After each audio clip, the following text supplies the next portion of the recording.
Sekelumit Kisah Sunan Kajenar, atau Syekh Siti Jenar. Bagian 5, tamat.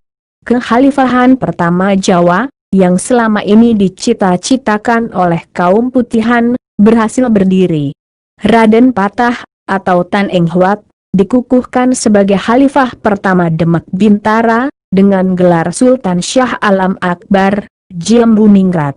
Praktis, Raden Patah mulai berkuasa dari tahun 1479 Masehi.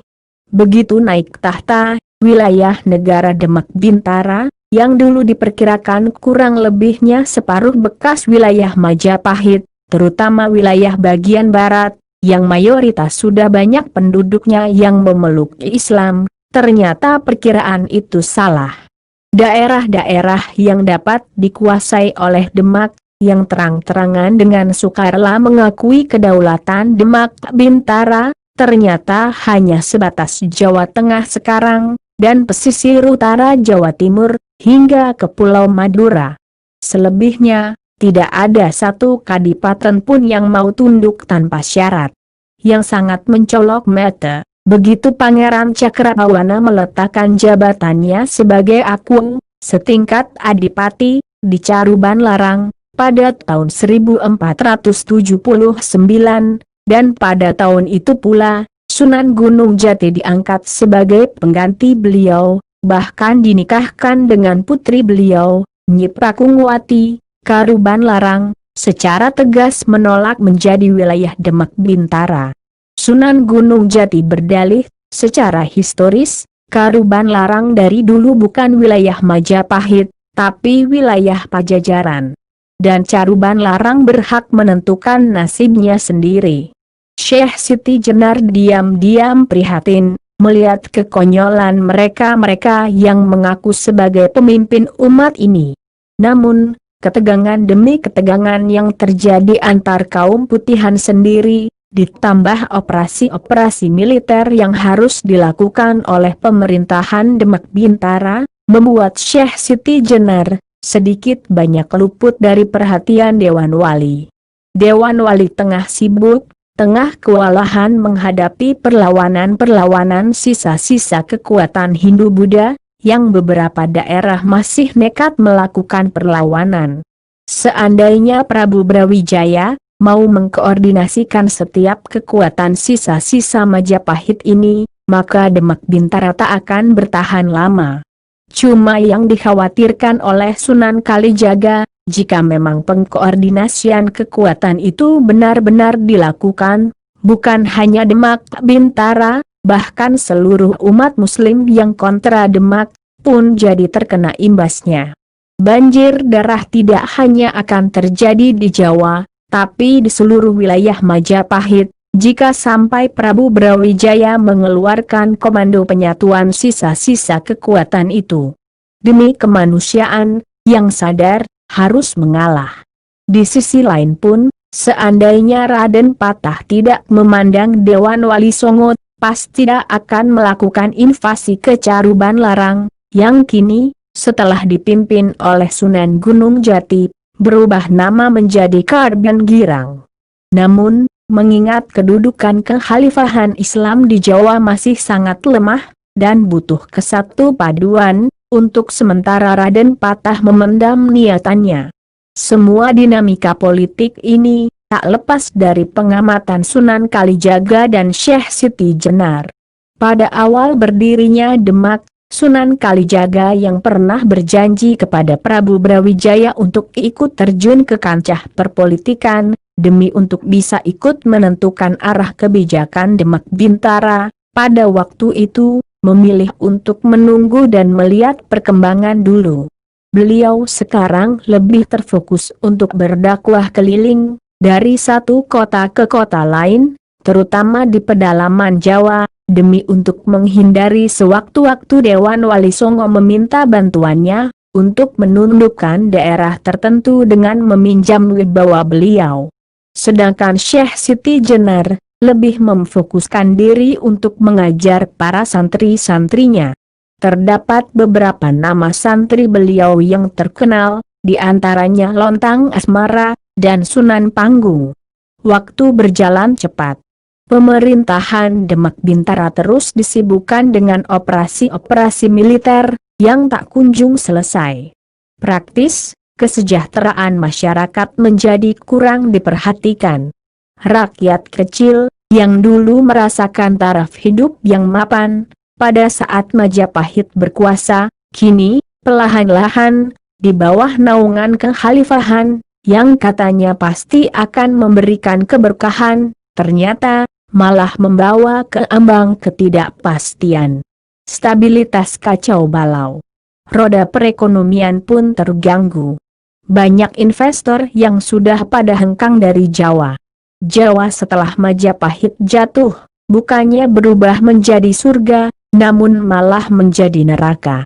Dan konyolnya, pada tahun 1487 Masehi, Sunan Giri Kedaton memproklamirkan berdirinya kembali kekhalifahan Giri, yang dulu pernah dihancurkan oleh Majapahit. Raden Patah, dibuat pusing karenanya. Karut-marut perpolitikan di Jawa, membuat Dewan Wali melupakan kasus Syekh Siti Jenar dalam jangka waktu yang lama. Kini ditambah lagi, Karbian Girang mulai ikut-ikutan mencoba menggoyang Pajajaran. Tahta Pajajaran telah berganti dari Prabu Siliwangi atau Prabu Niskala Wastukancana kepada Prabu Tohaan sejak tahun 1475. Sunan Gunung Jati mendapati kakeknya Prabu Siliwangi telah lengser, maka kini dia tak lagi sungkan-sungkan untuk mengadakan penyerangan ke wilayah Pajajaran. Namun, Pajajaran sangat kuat dan tertutup. Sehingga, baik invasi militer maupun taktik infiltrasi, seperti yang pernah dilakukan kepada Majapahit, tak mampu menembus Pajajaran.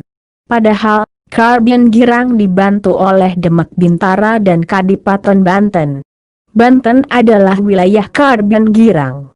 Dipimpin oleh Pangeran Sebakingkin, putra Sunan Gunung Jati dengan Nyi Kawungten, putri Adipati Banten. Pangeran Sebakingkin kelak dikenal dengan gelar Maulana Hasanuddin. Kegagalan taktik infiltrasi sebagian besar dikarenakan di Pajajaran, tidak banyak pejabatnya yang memeluk agama Islam, seperti halnya Majapahit dulu.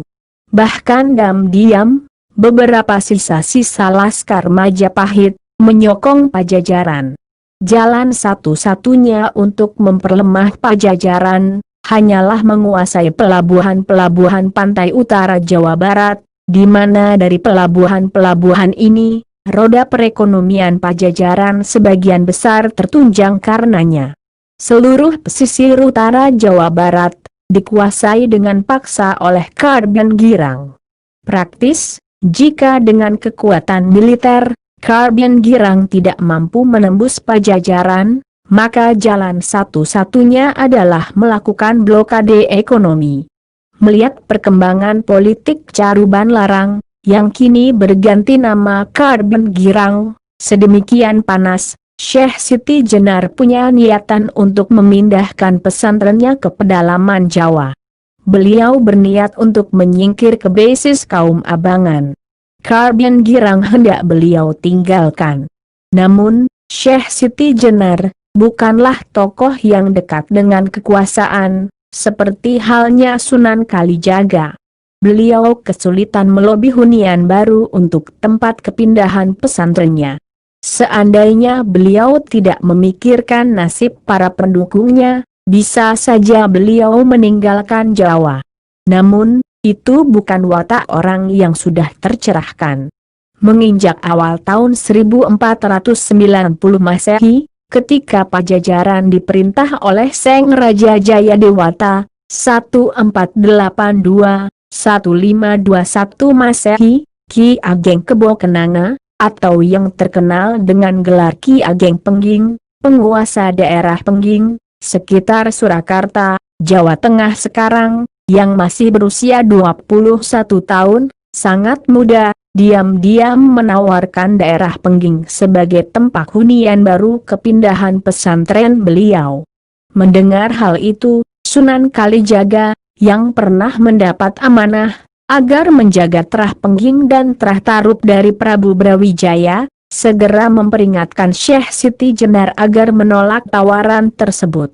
Mengingat penguasa Demak Bintara masih menganggap Trah Pengging adalah bahaya laten bagi Demak Bintara. Karena memang sesungguhnya tahta Majapahit harus jatuh ke Trah Pengging, bukan ke Raden Patah. Jika sampai pemerintah Demak tahu ada hubungan khusus antara Syekh Siti Jenar dengan Pengging, dapat dipastikan Syekh Siti Jenar maupun Ki Ageng Pengging akan dicurigai tengah membangun kembali kekuatan politik Majapahit. Syekh Siti Jenar yang memang tidak paham peta politik Jawa, segera mempertimbangkan akan hal itu. Dan segera, beliau menolak tawaran Ki Ageng Pengging yang masih muda tersebut. Namun, Syekh Siti Jenar tidak bisa mengelak untuk menyukai sosok Ki Ageng Pengging, yang walaupun masih muda, namun sangat tinggi kedalaman spiritualitasnya. Syekh Siti Jenar dibuat kagum karenanya. Tidak hanya beliau, Sunan Kalijaga pun juga mengagumi pemuda ini. Walau terpaut usia yang cukup jauh, Syekh Siti Jenar tak segan-segan mengajak Ki Ageng Pengging berdiskusi masalah spiritualitas.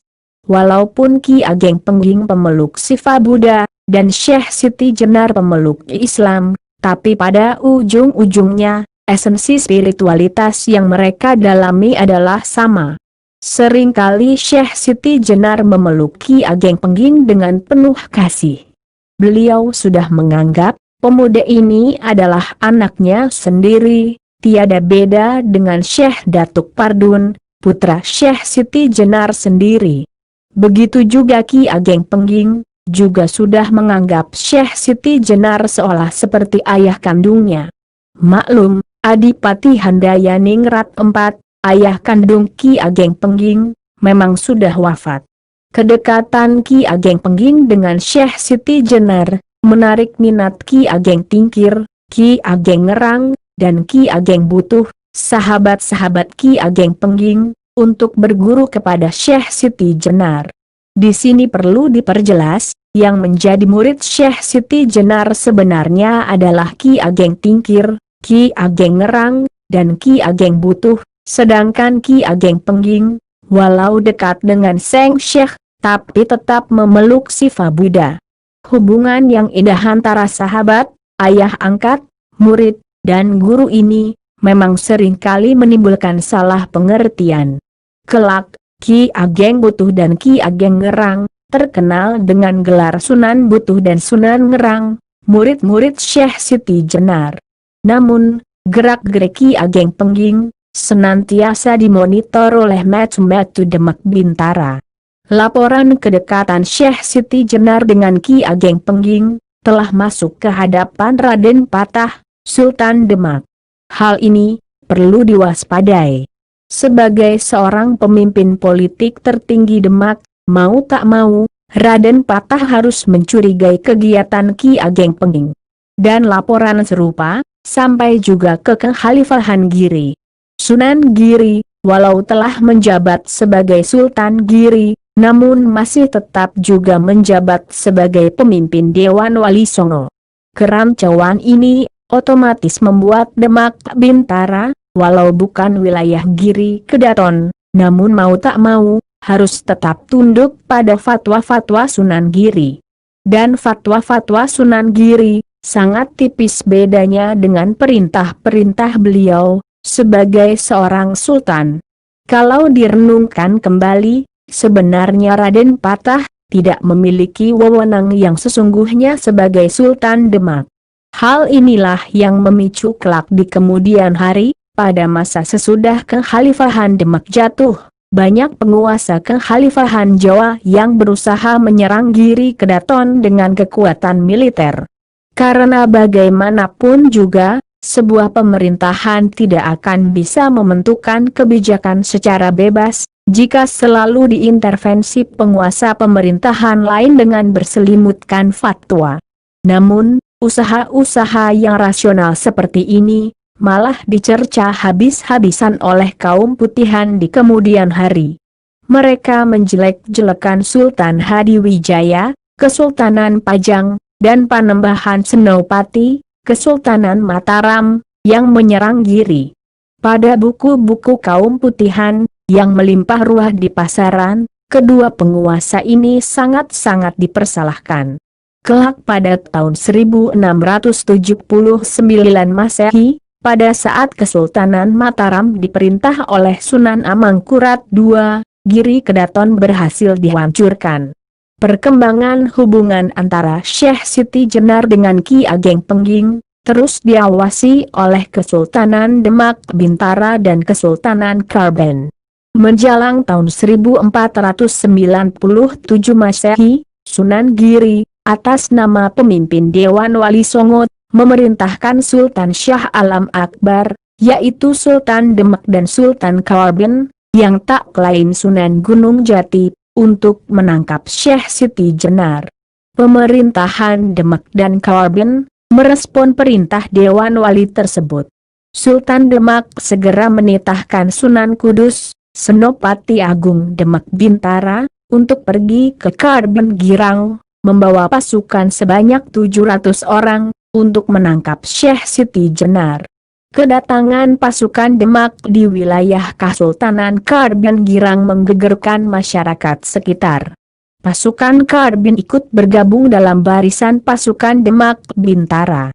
Pasukan gabungan ini lantas menuju pesantren Krendasawa, di mana Syekh Lemah Abang, atau Syekh Siti Jenar bermukim. Para santri geger melihat kedatangan pasukan gabungan ini. Seluruh santri diultimatum untuk meninggalkan area pondok pesantren. Namun, perlawanan terjadi. Perlawanan yang tak seberapa. Namun jatuh juga korban di pihak santri Syekh Siti Jenar. Pondok pesantren Krendasawa dikepung ketat. Setelah pasukan Demak Bintara dan Karben berhasil menguasai keadaan, Sunan Kudus, Senopati Demak Bintara, segera masuk ke dalam agung, di mana Syekh Siti Jenar tinggal. Kedua ulama yang berseberangan ini bertemu dalam situasi tegang. Sunan Kudus, dengan menunjukkan surat perintah dari Sultan Demak, meminta Syekh Siti Jenar bersedia ditangkap. Syekh Siti Jenar dengan tenang menyatakan kesediaannya untuk ditangkap. Pondok pesantren Krendasawa selama beberapa hari dalam situasi mencekam. Syekh Siti Jenar masih ada di dalam sana. Beliau tidak diperkenankan keluar dari kediaman beliau. Status beliau sekarang adalah tahanan negara. Beliau akan diadili di Cirebon, dengan tuduhan telah menggalang gerakan makar kepada pemerintahan yang sah, dan telah menyebarkan ajaran menyimpang kepada umat Islam. Ki Ageng Pengging menyusul kemudian untuk ditangkap. Tempat pengadilan belum ditentukan, menunggu kedatangan para wali dari Jawa Timur dan Jawa Tengah, yang tengah dalam perjalanan menuju Karben Girang. Beberapa hari kemudian Sunan Kalijaga datang lebih dahulu. Diiringi dengan beberapa santri beliau. Sunan Kalijaga meminta kepada Sunan Kudus, agar memperkenankan dirinya bertemu dengan Syekh Siti Jenar. Sunan Kudus tidak memberikan izin. Tapi, Sunan Gunung Jati meminta Sunan Kudus agar memberikan kelonggaran bagi Sunan Kalijaga. Akhirnya, Sunan Kudus memberikan izin juga. Sunan Kalijaga berhasil menemui Syekh Siti Jenar, sosok yang sudah dianggap sebagai kakak kandungnya sendiri. Di dalam agung, di mana Syekh Siti Jenar ditahan, mereka berdua berpelukan erat. Mereka berdua bertemu dalam situasi memilukan. Syekh Siti Jenar tetap terlihat tegar. Bahkan beliau berpesan kepada Sunan Kalijaga, agar terus berjuang menegakkan Islam yang toleran, yang penuh kasih, bukan Islam yang kolot, kaku, dan dangkal. Beberapa hari kemudian, datanglah rombongan Dewan Wali ke Karben. Mereka langsung menuju ke Istana Pakungwati, Istana Kesultanan Karben bernama Pakungwati, mengambil nama dari istri Sunan Gunung Jati, Nyi Pakungwati. Di bawah pimpinan Sunan Giri, para wali memutuskan untuk mengadili Syekh Lemah Abang, dengan mengambil Masjid Agung Seng Cipta Rasa sebagai tempatnya. Syekh Lemah Abang, diiringi Sunan Kalijaga, dengan dikawal pasukan Demak dan Korban, segera menuju Masjid Agung Seng Cipta Rasa. Pengawalan sangat ketat. Seluruh masyarakat Korban girang mengawasi dengan hati tercekam. Ada beberapa kejadian yang tak terduga. Beberapa santri Syekh Lemah Abang melakukan perlawanan, hendak menerobos blokade militer yang tengah mengawal Seng Syekh. Mereka berhasil ditangkap. Syekh Lemah Abang, di tengah kerumunan pasukan dan masyarakat yang hendak menyaksikan, segera memerintahkan agar seluruh santrinya tenang dan ridho. Seluruh pendukungnya diminta agar berserah diri kepada Zat Penguasa Alam.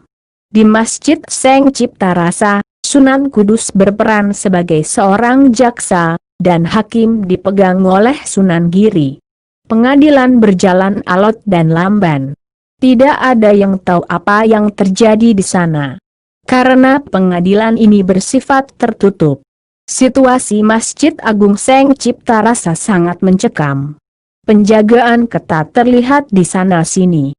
Pasukan Demak, dibantu pasukan Korban, melakukan penjagaan berlapis-lapis. Tidak ada yang boleh memasuki areal masjid. Siapapun juga. Hampir seharian penuh, tak ada perubahan situasi. Tetap mencekam.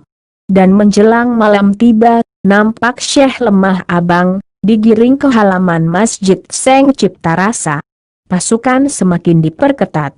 Di halaman Masjid Seng Cipta Rasa, Sunan Kudus sendiri yang menjalankan eksekusi hukuman mati. Syekh Lemah Abang, dengan senyum di bibirnya, dengan kepasrahan total kepada Zat yang meliputi semesta, menyambut detik-detik terakhir hidupnya. Sunan Kudus memenggal kepala Syekh Siti Jenar. Kepala sudah terlepas dari badan. Darah menyemburat. Dan Syekh Lemah Abang wafat saat itu juga. Namun terjadi keganjilan di areal Masjid Seng Cipta Rasa. Begitu Syekh Lemah Abang terpenggal kepalanya, mendadak sontak tercium aroma wangi semerbak yang aneh. Wangi yang bukan datang dari alam manusia. Wangi yang menyeruak dari alam ilahi. Seluruh yang hadir tercekat. Para wali yang menyaksikan jalannya eksekusi mati, keheranan. Sunan Kudus tertegun. Para pasukan yang bertugas sebagai penjaga pelaksanaan eksekusi, miris, dan ketakutan. Bahkan lamat-lamat, para wali melihat samar dan halus, di tengah-tengah darah yang menggenang di sekitar jasad Syekh Siti Jenar, lamat-lamat, muncul 4 huruf, yang jika dibaca akan berbunyi Allah. Cuma sebentar. Dan kejadian gaib ini, sudah membuat beberapa wali terjajar halus ke belakang. Kala itulah, mendadak Sunan Kalijaga mengalami peningkatan kesadaran. Batinnya sangat peka. Ada sebuah kekuatan ilahi yang menarik kesadaran beliau. Dan Sunan Kalijaga tergetar begitu mendengar suara lamat-lamat, yang syahdu, berasal dari dalam jiwanya. Suara itu adalah suara Syekh Lemah Abang. Inilah yang beliau dengar. Dari yang sampai kepada Jalan Agung, meninggalkan pesan sejati. Wahai manusia semua, pada saat kematian menjelang, tekad yang kuat, menggapai kesempurnaan sejati, dan keteguhan kehendak, menggapai kesempurnaan sejati, tidak didapatkan karena hanya mendengar semata. Terkecoh ajaran berbelit-belit. Mementingkan keutamaan tubuh, ilmu fikih. Apa yang tertulis dipercayai begitu saja. Padahal itu hanya ilmu etika. Belum menyentuh apa yang sesungguhnya. Maka jangan terjebak syariat. Sangat-sangat mengganggu pencapaian kesejatian. Terlalu menimbulkan keraguan-raguan dan ketidakpastian. Walau tidak yakin benar, tetap saja kamu jalani. Fikih itu ilmu duniawi, ketika meninggal tidak berguna. Sesungguh-sungguhnya ilmu, berada di dalam kesadaranmu sendiri. Tingkatkan kesadaranmu itu. Satukan dengan kesadaran sejati. Kesempurnaan ilmu sesungguhnya akan kamu dapatkan dalam keadaan eneng, diam, ening, hening. Sunan Kalijaga menitikan air mata haru mendapati fenomena luar biasa itu. Dan segera, beliau memerintahkan pasukan Demak merawat jasad Seng Kekasih Allah tersebut. Sunan Kudus terpaku. Tak mampu berucap sepatah kata pun. Jenazah beliau dikebumikan di kampung Kemelaten.